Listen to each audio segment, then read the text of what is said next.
Hello there, guys and gals of YouTube world. Hopefully you're doing outstanding. This is Mazske from Mazske Finance. Today is Wednesday, November the 2nd, year 2022. Time does fly. I miss making daily videos, but as soon as I get internet service back, I'll try to make one almost every day. I take a day off occasionally because I got too much stuff to do. Anyway, remember, as always, I am not a financial advisor. I'm not an attorney. I'm not a CPA. Nothing like that. I'm just Mazske. I give you my opinion, my thoughts, etc., on a variety of investing topics, primarily real estate, and my other investments I have in like oil drilling or mineral rights acreage. I used to work for the Motley Fool, so I'm knowledgeable about stock investing too, and I've dabbled in crypto just a bit, but primarily real estate, oil drilling, and mineral rights acreage now. So anyway, I want to talk a little bit real quick here. Won't make this too long because it's a slow upload in hotspots. But anyway, real estate meetup groups. If you're a real estate investor, a wannabe real estate investor, or etc., have you attended your local real estate meetup group?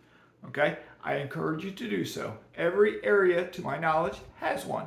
If you're in an area that doesn't, start one up. Go to social media, say you want a real estate meetup group. Who wants to join me? Pick a spot, pick a place. Maybe one person joins you, so it's two of you. You just made a contact. You talk, and then you maybe hold a monthly meeting. Or if odds are there's an existing one already wherever you are. I used to attend one in Shenandoah Valley in Virginia when I lived there. I was a guest speaker once or twice at that meeting. It was a small meeting. Some days there were it was once a month, but there might be 8 people that attended, 10, 12, maybe 20. This is the most I ever saw. Okay. I went to a local meeting today for the first time. And as you might know from watching my channel, I'm in Southwest Florida. All right, so this area was devastated by Hurricane Ian. So I heard at today's meeting, it was at a place pretty nice, kind of like a banquet hall type place. Not its normal place, because the normal place for a lunchtime meeting got destroyed by the hurricane. It was on the water. I've been there twice, I think, for lunch so far since I've been here. Nice place on the water. They gotta, I guess, rebuild if they are gonna rebuild. But anyway, real estate meetup groups. You can meet a variety of people. At my small one in Virginia, there's a variety of people. At the large one today, I didn't talk to everybody, but there's a variety of different people. You may meet a lot of real estate agents. You may meet some bankers. You may meet insurance people. You may meet contractors. You may meet attorneys. You may meet accountants. You may meet another real estate investor. From my limited experience at 2 different meetings, and from what I've heard about other meetings, a lot of times the real estate investors are wannabes, per se. They haven't actually got really into it. Sometimes they have. Millennial Mike attends his meeting, and he has, I think, 10 doors now. He met Dion there for Dion Talks, and Dion has I think 16 doors. Dion is now financially independent.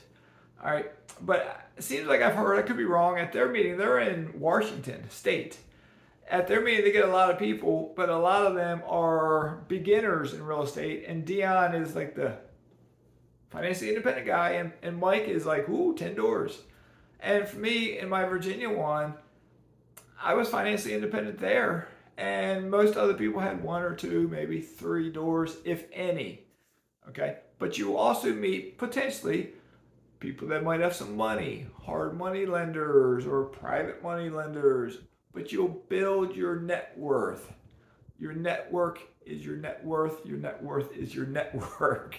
All right, something like that. So anyway, I encourage you to attend wherever you're at. At today's meeting, I met, like I said, a variety of people. I sat at a table with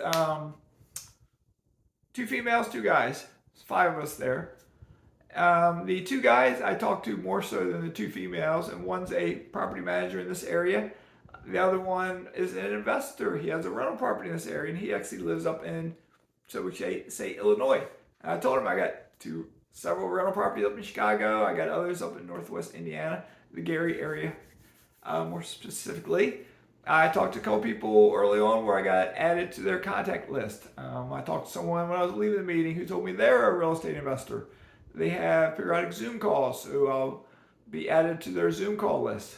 So anyway, you never know who you'll meet. You'll never know what will transpire. All right. I did mention to the gentleman today, I may potentially sell this house. All depends on my boys. They're both officers in the Coast Guard. If they get stationed here in Florida, I will stay in Florida for probably the time they're here. But I do like the idea of moving to the country of Panama. I've lived there before. I've been back to visit quite a few times. I watched a video the other day. I may not link it below, but I'll link it below someday. It's from a group that I've become associated with in Panama. And they interview a lot of different people, that expats who are living there. And they interviewed a couple, it was about a year ago. I saw the video just the other night, but it was from a year ago. They interviewed a couple that was in the kind of house I want. It was a nice house. It had a view of the ocean. It was up higher. It could look down over a house below it and then down to the ocean. It was a gated community with a gate at their driveway entrance, so 2 gates. Nice house. Cheaper than something like that would be in the United States. I don't know the price. I know what they rented for a year ago down there. Rented for $2,500. I plan, if I ever, like say if my boys don't get stationed here in Florida, I could be in Panama next year, potentially, instead of buying something here. Because I wouldn't mind living there like that. But if I moved there, what I'm going to do is rent first. Because you can rent 2-bedroom, 2-bathroom apartments for like $550, $650. If it's on the beach, $1,000, $1,500. Nice house, $2,500. But if I was going to rent first, I'd try to find a basic 2-bedroom, 2-bath, $650. Rent cheap. Study the market. Find what I would consider my dream spot. That house I saw. My dream spot. Maybe it costs $1 million. Maybe it costs $500,000. Figure out what it costs. Figure out if I can swing getting it. And I would figure out what it costs before I go there. If it is $1 million, I'm not ready to buy the $1 million house down there. I may sell this house here for $1 million, but I have a mortgage, so I don't pocket $1 million. It's harder to get a mortgage in a foreign country than it is here. I don't think I would try to get a mortgage there. It's not impossible. It is possible, but I would prefer to pay cash for a house down there. Okay. So anyway, we'll see what happens. Hopefully my boys, though, one or both will get stationed in Florida somewhere. And I have no ties to this area where I'm at. I love it. I'm on the water. You've seen my dock and my tiki hut. My pool, I'm going to go for a pool after I start uploading this video, because by the time I'm finished swimming in my workout, the video maybe will be uploaded. It takes a while to get uploaded. I found a hot spot in the corner of my house from somebody else that I can tap into. And it's slow though. It's very slow, so it'll take me a while. This video is getting long. So anyway, wherever you're at in this country or the world, I encourage you, attend your local real estate meetup group. I did, like I said, make some contacts. I was texting just a bit ago the gentleman who is a property manager. If I did buy a duplex in this, that's my thoughts. I didn't say it, I don't think. If I was to sell this house next year, I might buy a duplex in this area if my boys were around. Depending on where they're at, though, I may move out of the area, but it could be in this area. And if I did get a duplex, I'm not sure if I would self-manage it, because I have self-managed properties before. I may hire a property manager. And I like the gentleman I met today. I may have him on my channel sometime. So we'll see. He's a property manager here, like I said. So anyway, that's it for today. I was going to talk on a different topic yesterday, but I got sidetracked with contractors in this house. So maybe tomorrow I'll talk on the topic I was going to talk about today. We'll see. Y'all take care. Stay safe in all you do. Keep loving life. Mazske is signing out.